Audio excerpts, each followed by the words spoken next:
What's up, guys? We're Tabletop Vibes, and today we're taking a look at FlipToons by Thunderworks Games. This is their exciting new card game where you're set in this world of the Toon Squad era on the big screen. So yeah, your mission is to cast the greatest possible cast of characters for your upcoming cartoon show.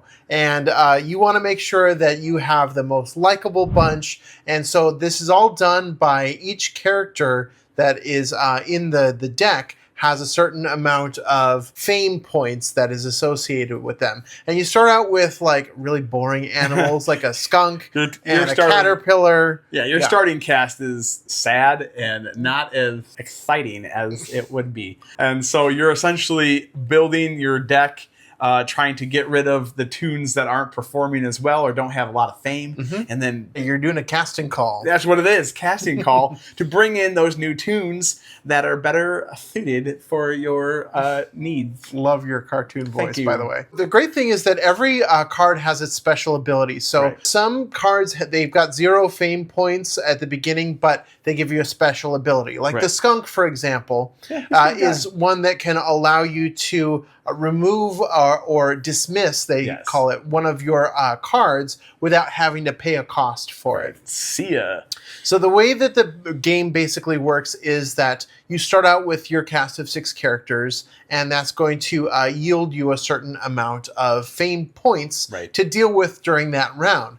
Then there's a marketplace where you can buy or cast or recruit other toons into your deck for future shuffles, but you have to be able to afford them. So depending on the way that your deck pans out when you deal it, that will give you the amount of points you have for that round to be able to determine how much you can buy. Yeah, so like Steven kind of said, you got the flip phase. So you have a 3x2 grid, and you flip out your toons, and then you have the fame phase where you add up your fame to see how much you have, and then you have a little tracker which shows like where your fame is at.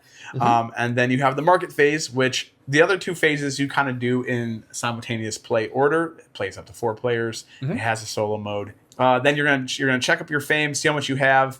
The skunk is very helpful because if you have the least amount of fame out of everybody, you can dismiss a character for free. Usually it costs $5 to dismiss, unless the little caterpillar, which costs $3. But we dismissed him pretty quick because he's not that great at performing. And then you go into the market phase where you can either buy and dismiss, or you can dismiss, and buy. So you can take 2 actions, same action twice, or 1 of each. Yep, and then it just goes around the table until all players have played through that round.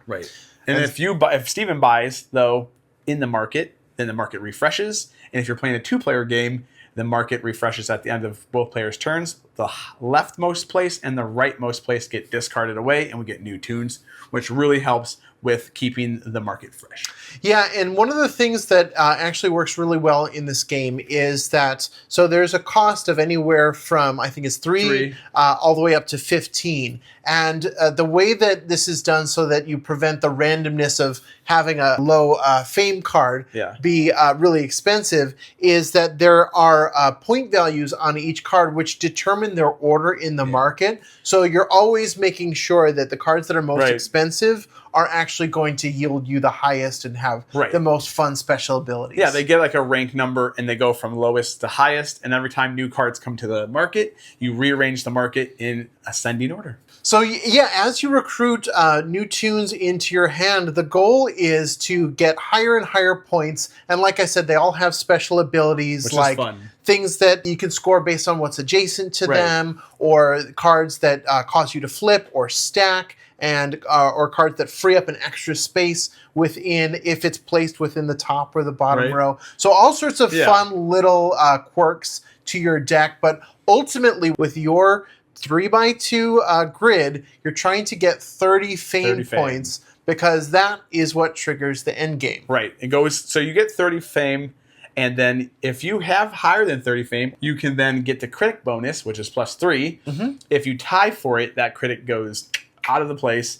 And then what happens after 30 fame, you go to the final flip. The final flip. And then you do it all again. You do your final flip, and whoever has the highest fame on the last final flip flipping wins the game. Yeah, and it's just that easy. If you tie, you just keep flipping until somebody wins. Yep. There's also a reset button, which is kind of a little mini, I think, promo or expansion to the game, where if the cards are not in your favor, your Toon Squad sucks, you can just hit reset, and then it flips over, and it looks like a boing. Yeah, like you broke it. Yeah, broken. You reset after the fame. Check your fame. You reset. You get 6 new cards, and you put them back out into the grid, and you hope that your fame is higher with those new tunes. Yeah. What's cool is that there are cards that can allow that reset button to flip back to the repaired side again. Yeah, it's an axolotl. Yeah, it's an axolotl points you got there. Yeah, an axolotl points. So he flips it back when you acquire him. And again, like Steven already mentioned, we'll show a bunch of cards on the screen. The art is fun. It's toony, zany, and all of the different abilities are a blast.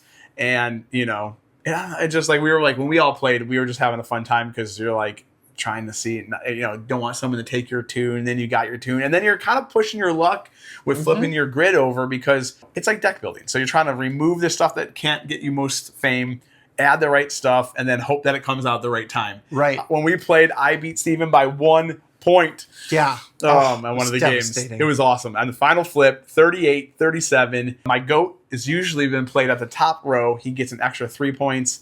He ended up being played at the bottom, and I just barely squeak out the win. And then my Toon Squad won. Yeah, and I had to have my elephant flip my monkey over, which out of context doesn't make a lick of sense. But it totally does. It was devastating. Because if you're not doing that, what are you doing in your life? Yeah. So this has been FlipToons by Thunderworks. It's super great. It's coming out essentially July 1st.